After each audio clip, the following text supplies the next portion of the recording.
I've got a concept, okay? That's Too Tall Tom Szymanski. This is Too Tall's Howdy. Terribly Trivial Tuesday Tidbits. Today. By the way, we're taking your questions for Too Tall. You can text in at 35270. You can call us at 237-5948. What do you think Questions, comments, complaints. Okay, go ahead. What do you think if everyone just opens their door for 2 hours today and sets the thermostat at 72? Could we make spring arrive just through that? Well, I'm willing to try anything. Okay. I am willing to try anything. I mean, I'm looking hard. I'm trying. I'm searching under every little thing, looking for some hope of spring coming in, and I don't see it. Okay. And I know people, spring yesterday. Well, okay. That's because the direct rays of the sun passed over the equator at 4:24 p.m. yesterday. That is all that means, okay? It's kind of like around here, I'll just use the other season as an example. The first day of winter is December 21st. Now, how many times do we have to wait until December 21st to have winter kind of weather around here? Bingo, Yeah, right? We're getting it much earlier. We are parked up by that point. Exactly. So it's really, just because the calendar says it's spring has zero meaning. I don't want to throw water on everybody out there, but that's the truth. It's the hard, cold truth. Spring is not here. Realistically, spring normally doesn't come till sometime in April around these parts, and this year it may be May, to be honest with you. Okay. And that's not doom and gloom. That is, at this point, you've seen a lot happen. And with this system that's moving in today, it really does seem like this is the endless winter. Endless winter. We're going to probably tack on another 4, 5, 6, maybe at the most 8 inches onto what we already have between about 4 and 5 p.m. and about 10 or 11 p.m. tonight. So there's going to be a 6-hour window where it's going to snow. And while it does snow, it could snow pretty hard. So the afternoon commute, especially the second part of the commute, will probably be kind of dicey around the area. And it's going to accumulate an inch to an inch and a half per hour in many areas. So it's going to come down hard. But thank goodness it's not going to last more than the time I already said. It should be out of here before midnight or right around midnight. And then it's just going to stay cold. And this stuff is not going to melt anytime soon. Is it a wet or a fluffy snow coming in? Someone wants to know in our text club. It'll be probably more leaning toward the packy kind of snow, the kind of packy wet snow, the kind we all love, and the kind that clogs up snow blowers and breaks our back when we shovel it. Oh boy. Yeah. Okay, let me ask you this: if it's packier though, that's going to keep it from blowing too bad. Maybe once it lands. The silver lining! Oh my goodness. Yeah, there may be less of that, but what's going to happen as temperatures dip back colder down below freezing again tonight is the snow that falls on the roads is going to freeze on top of ice. We're going to have a real slippery travel period tonight. Tomorrow morning for the commute's not going to be a bargain either. Yeah, the snow will be done, but the roads will still be icy and slippery. So we have a couple of commutes ahead of us that are not going to be that good. And with all this coming in, we're continuing another record we talked about last week, the 40. Yeah. All eyes on 40. Huh? We going to get the 40 ever? Well, we are now in third place.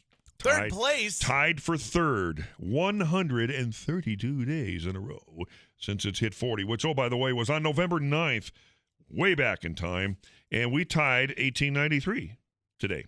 Now, we have 2 more to go to get in second, which was 1948 at 134, okay? And then the target is 152, and it would have to happen on April 11th. Quite honestly, the way things are looking, I would not be shocked if we get that. I mean, when I'm looking at your extended April forecast, 11th. I know. Bite your tongue. Is it fair? It's terrible. I mean, is it fair to say that we've pretty much got number 2 clinched? We're gonna get that one. Oh, that's a guarantee. Yeah. Okay, so we'll be in second place no matter what, and then we'll be in second place alone on Thursday. We'll tie for second. Oh man, what day is today? No, we'll be in second place alone on Friday. Okay, we'll be tied on Thursday. I don't even know what day it is anymore. It's like the movie Groundhog Day. I wake up and I look at the weather charts and I talk about the same thing over and over and over. Lather, rinse, repeat. Lather, rinse, repeat. Okay, so if we tack on, first of all, I want to know, where are we talking about for this storm? Because are we on the northern tip in the metro? Are we on the southern tip? It seems like we're not in the middle of any storms. We're only on one or the other. We're going to be right in the heart of it, it looks like. Oh, this time. really? Okay, yeah. So this is the one. This is going to get us bullseye. I think we're going to probably have, if I were to trim it more, I say 4 to 8. I would say we're going to be about an inch either side of 6. Okay. Somewhere in there. And it's going to be packy. It's going to be heavy, and it's going to be slippery. So I would say if you have any long travel plans late today, early tonight, you probably should think twice about that. Where is this storm headed after it gets through our area? Oh, it's going up toward Duluth, and then it'll be out of the picture. It should be gone from here by midnight or shortly after that. So it's not gonna hang around for a long time. So we have this winter storm warning until 7 a.m. tomorrow morning, though. That would be Wednesday morning that we're talking about. If this wraps up at noon, is it just, do we have or this? Midnight. Yeah. Or at midnight, I meant.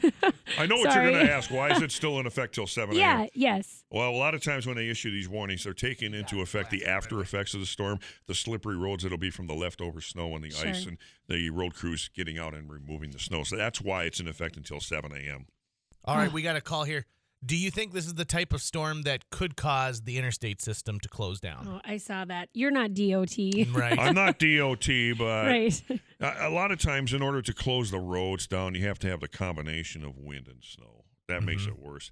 I will probably say no, but I will also say there'll probably be a lot of no travel advised recommendations out there. Sure. Right. But again, I don't close the roads or open them, so I can only predict the snow, and then the DOT takes it from there. I saw that question in our text club, and I was like, that's not really fair to ask Tom. He's Well, just actually, making predictions about someone else's job. I will say this. That's okay. They can ask me that because I can see how they would think that I'm the guy. Yeah. I get that. Well, and this is a question I think that would be fair. Tom, if I have to, let's say, like make it up to Grand Forks or back from somewhere, when should I plan on being back? So that I'm not on the roads when things start to get dicey. Well, if you got to go to Grand Forks and back, you probably should leave pretty soon. You should be back in Fargo by no later than about 5-ish. Okay. I would say, yeah. Yeah. You may catch a little snow at the onset between 4 and 5, but I think 5 and beyond is the time when it's going to start coming down. And 5 to about 10 or 11. There's going to be a 5-6 hour window, with 6 to 9 being the sweet spot in there. That 3-hour period is probably when it's going to be most consistent. Oh, boy. Okay. So get home Isn't tonight this fun? and say It's so much it's fun. so fun. I love this. Why don't we just record this so and we can good. just keep replaying this? Also, Amy had an interesting piece of insight yesterday. Uh-oh. And I don't expect you to have the data on this, but does it seem like Tuesdays have been the day that Mother Nature has circled the most? And actually, it wasn't me that brought it up. It was Tyler Axness, and I just agreed with him. I was like, you're kind of right, because I always feel like we don't have to ask Tom to come in to chat about it because Tom's always here on Tuesday. Call. And it has felt like you've always dropped in here during a... I don't think it's your imagination, because Tuesday night is the night I wheel my garbage out. And it seems that every Wednesday when I return it from the curb to the garage, it is either tipped over or is covered with a ton of snow. So there you go. I closely relate Tuesdays to garbage day. There you go. So it's the garbage day quotient that is really the deciding factor of this. And whole the thing. weather is garbage, so there is sort of a tie in there, Right. you know? We kind of tie those two together, and there you go, you know? Well, I know. Okay. We have a record of 140 to set our eyes on, okay? Yep. Bismarck is within about 8.5 inches of their all-time record. They're going to get about 4 or 5 out of this. So Bismarck is closing in on their snow record. Okay. We are They're not. all We're not near it. times, right, because our record is 117. Yeah, we're not going to do that. The reason it looks so terrible and so high out there is that it's all tied to the 40-degree number. We haven't had time to melt every snow that we've gotten. It just keeps adding and adding and adding. It never melts. Okay, can I ask? I saw on one of the television stations was talking about how Bismarck broke their standing snow record, and they said, "Oh, it's 19 inches of standing snow on this particular date. Snow We've never had depth. this." Yeah. So, where are they measuring something like that to get something even close to being official? They have a board at the Weather Service that they measure. Is that what it is? That's what they do. They have a measuring board out there. And I don't even try to do that where I live because, you know, there's a lot of factors that go into compression of the snow, whether it blows off and all that. But they have a protected board that they measure the snow depth on. It's kind of an average snow depth. We here, last check, we're at 19. I think we peaked at 23 or 4 when the snow was really deep. And I think the deepest it ever was, even in 96, 97 in March, was 32 inches. The difference between that year and this was we had periods of melting in 96, 97, whereas this year we just can't seem to even melt any of it. Right. We're so nostalgic. We're just hoarding all this snow up here. Yeah, So it's selfish, I know. I feel really bad because the caller hung up before I could really understand her question. But I think she wanted to know, are the storms always coming from the west, and what is pushing these storm systems to us? Because it does seem like they're always coming from the west because Bismarck's getting hit first. And it always seems like Bismarck's getting hit worse than us, and then it's coming our direction. Well, a lot of storms come from a westerly quadrant. In fact, almost all of them do. There's been a big low-pressure trough out west. Everyone's heard about how California's just been getting killed with storms this year. So what happens is pieces of energy break off from that main storm out in California. They go through the Rockies, and they come from the southwest, actually, is what's been going on, Amy. So with the track of the storm coming from the southwest, a lot of times the difference between a little bit and a lot of snow, which is usually on the northwestern periphery of the storm, comes somewhere between Fargo and Bismarck. And Bismarck's been kind of in the crosshairs of most of these storms this year so far. So they've been coming from Colorado, hence the phrase Colorado low. Someone says, yes, Wednesday is the day we've missed school, Lenten services, and my friend has appointments every Wednesday that have been disrupted many times this winter. So it's this Tuesday into Wednesday. Well, it is. And it was like this in 96, 97. I remember clearly. Every storm, it seemed, was on a Wednesday.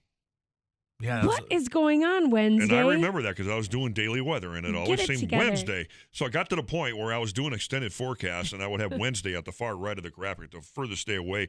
And I would say, even if the computer's model said no snow, I'd say, watch out. We're going to get a snowstorm next Wednesday regardless. And sure enough, we did. I mean, I'll be honest. That was awesome because then we always had pop quizzes on Thursdays in geometry. So, like, that was perfect. So, just took away all the quizzes. Well, there you go. I'm here for answers if I have any. I'm here to help. By the way, how's my geometry today? Horrible. But how many times have you had to use it? This is... Remember when I was trying to get to estimate the volume of Mount Fargo? And I'm like, well, yeah, it'd be just figure out a cone, and we just the volume of a cone shape. Geometry wasn't JJ or Math I's was my strong favorite. suit. I love math because you know what I like about math? It was my favorite subject in school. Got straight A's all the way through college and grad school because you're either right or you're wrong. There's no gray area. You're either right or you're wrong. And then you go into weather. Isn't that interesting? Where usually, like, if you get it within right, you're a little wrong. You're right. Now you're living in gray. Fuzzy math. That probably says a lot about you, Tom. That you like it to be either right or wrong. Like, that's very interesting. But usually, as you said, in weather, you're kind of one way, you're kind of the other, and a lot of times you're judged by that by the listeners, and that's okay. Yeah, but they forget about it by the next time you tell them something else happened. I get it. Thanks, Tutel. Appreciate it.